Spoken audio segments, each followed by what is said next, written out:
तो पहले कहीं ना कहीं हमें एक विश्वास करना पड़ता है जो हायर अथॉरिटी है। जैसे डिक्शनरी ही देख लीजिए, डिक्शनरी है तो डिक्शनरी हम लोग के नजर में डिक्शनरी सही होना चाहिए या डिक्शनरी की नजर में हम लोग सही होना चाहिए? मतलब हमें सही होना है ना।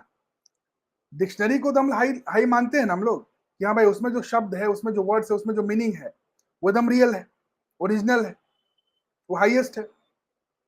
उसके अनुसार हमें सही होना है ना, कि हमारे अनुसार डिक्शनरी सही हो जाए। ऐसा तो नहीं है ना, हम अपने अनुसार अपना मीनिंग घुसा देंगे उसमें, ऐसा तो नहीं होगा। जो डिक्शनरी का जो मीनिंग है, जो वही हाईएस्ट लेंगे, उसी के अनुसार लेंगे, वही मापदंड है कि नहीं? तो यही होता है कि आपका मापदंड जो है, आप हाईएस्ट से ही सीखते हो। तो आप अपने समझ से कोई हाईएस्ट चीज को कैसे समझोगे? आप अपने समझ से कोई भी चीज आप अपने से ऊंची चीज को आप समझना चाहोगे तो आप क्या करोगे? आप डिस्टॉर्ट कर दोगे। आप उसको अपने लेवल पे लाओगे तो क्या होगा? वो डिस्टॉर्टेड हो जाएगा, वो वाला चीज नहीं आएगा ना, वो ओरिजिनल चीज नहीं आएगा। आप चाहोगे कि नहीं, वो मुझे सत्य, बड़ा सत्य दिखाओ और मेरे लेवल पे होना चाहिए। तो जैसे एक सिंपल एग्जांपल ही दे रहे हैं, कोई आदमी, एक बहुत ही प्रैक्टिकल एग्जांपल दे रहे हैं। कोई आदमी बोले कि नहीं मुझे वैष्णो देवी का दर्शन करना है, ठीक है। वो बोला कि भाई चलो वैष्णो देवी का दर्शन करना है तो चलो पहाड़ पे चढ़ना होगा, उसके लिए पहाड़ पे जाके जाना होगा और दर्शन करना होगा। नहीं, बोला नहीं मुझे नीचे ही दर्शन कराओ, मैं नीचे ही देखना चाहता हूँ वैष्णो देवी, वो पूरा वही चीज मुझे दिखाओ, मुझे कहाँ है वैष्णो देवी का वही जो दर्शन कराओ मुझे। तो उसके लिए फोटोज दिखाए जाएंगे उसे, या वीडियोज दिखाया जाएगा उसे, या फिर या वीडियो कॉल वहां से कर दिया जाएगा। लेकिन क्या वो एक्सपीरियंस और ये एक्सपीरियंस दोनों बराबर हो गया? नहीं ना। क्या हो गया? नहीं हो सकता है। वो जाकर जो एक्सपीरियंस होगा, वो आपको चढ़ने में, जो जाने में जो एक अलग फीलिंग होगा, फिर वहां पहुंचने में जो अलग फीलिंग होगा, फिर वहां देखने में जो अलग फीलिंग होगा, वो फीलिंग नीचे में नहीं आ सकता है ना। अब भले ही आप उसको उसको जब नीचे लाने में बहुत डिस्टॉर्ट हो गया, वो एक्सपीरियंस नहीं रहा।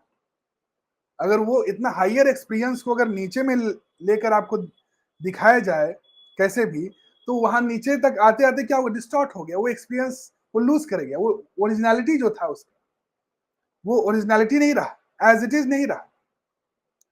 तो वो पैरामीटर्स, आपके पैरामीटर्स में जो आता है, आप अपने पैरामीटर्स, अपने मापदंड से आप देखना चाहते हो चीजों को, अपने समझ से समझना चाहते हो उस ऊंचा जो ज्ञान है, तो फिर वो डिस्टॉर्टेड हो जाएगा। क्योंकि पात्र जितना रहेगा उतना ही उसमें समा सकता है ना। जो समुद्र है मान लीजिए, तो आप उसमें समुद्र में से कितना आप उसमें पानी ले लोगे? आपका पात्र उसमें अहमियत रखता है कि आपका पात्र कितना बड़ा है। ऐसा ही होता है कि हम लोग चाहते हैं कि नहीं, हम जाने ऊंचा से ऊंचा ज्ञान को, और चाहते हैं कि भाई क्या बोलते हैं कि नहीं, हम आपको जांचना चाहते हैं, नापना चाहते हैं। बताइए, वो सत्य देखना चाह रहे हैं, उनको उनके नजर में सत्य सत्य दिखाएं। अब बताइए कि क्या मतलब वो ये चीज सिंपल आ जाता है क्या? जो सत्य को विश्वास की जरूरत है या विश्वास को सत्य की जरूरत है? ये बताइए, क्या सत्य को विश्वास की जरूरत है? अगर कोई सत्य चीज है, क्या आप उसमें विश्वास करें या ना करें, उससे कोई उसको फर्क हो जाएगा? उसके लिए कोई फर्क नहीं पड़ेगा। लेकिन अब जो विश्वास कर रहे हैं, वो अगर विश्वास ही रह जाए, सत्य सत्य पे टिका नहीं हो, तो क्या वो विश्वास सही है? विश्वास सही नहीं है। तो विश्वास को सत्य की जरूरत है ना, लेकिन सत्य को विश्वास की जरूरत नहीं है। आप मानो या ना मानो, सत्य तो रहेगा ही, है ना। वो छिपने वाला नहीं, वो जो हमेशा है, वो शाश्वत है। तो हमें हमारे समझ को ऊंचा करना है।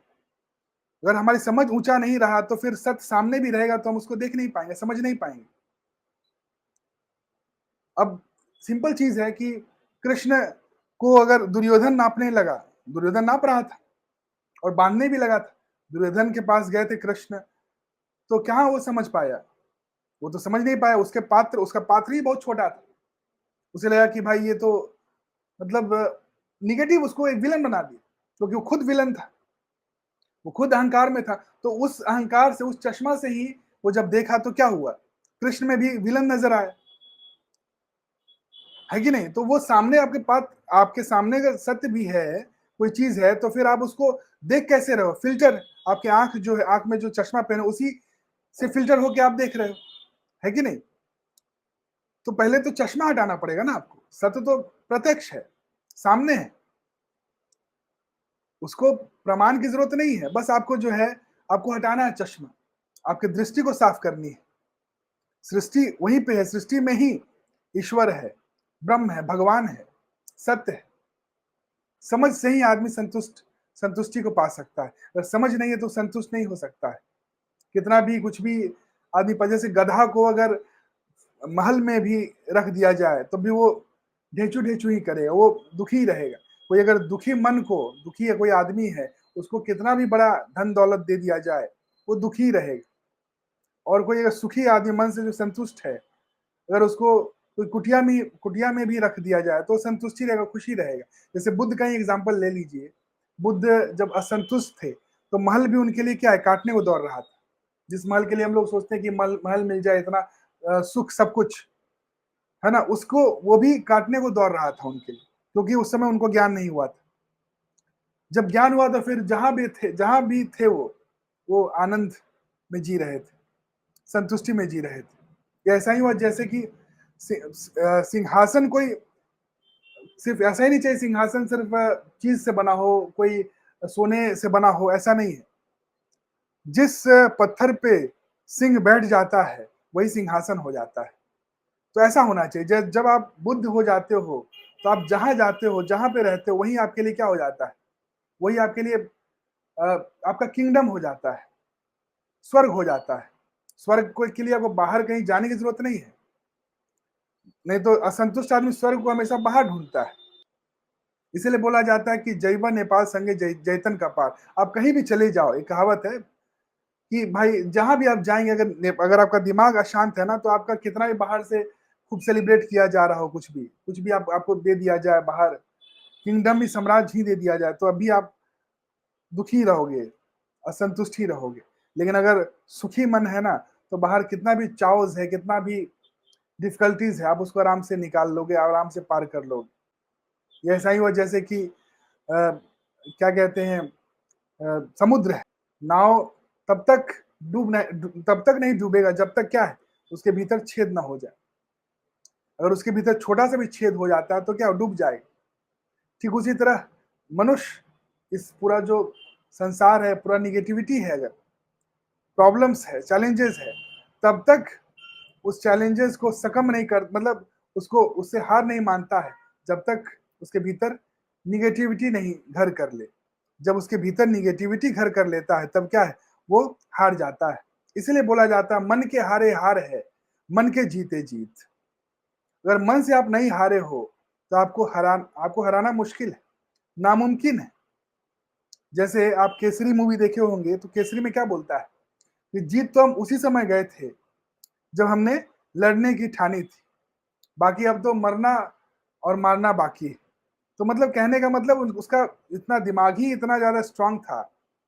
25 आदमी जो है, कितने लोग से लड़ा, अकेले लड़ा। कैसे लड़ा, उसमें शक्ति कैसे आई, वो मन की शक्ति से आई, वो आत्मज्ञान से ही आई, आत्मबोध से ही आ सकता है।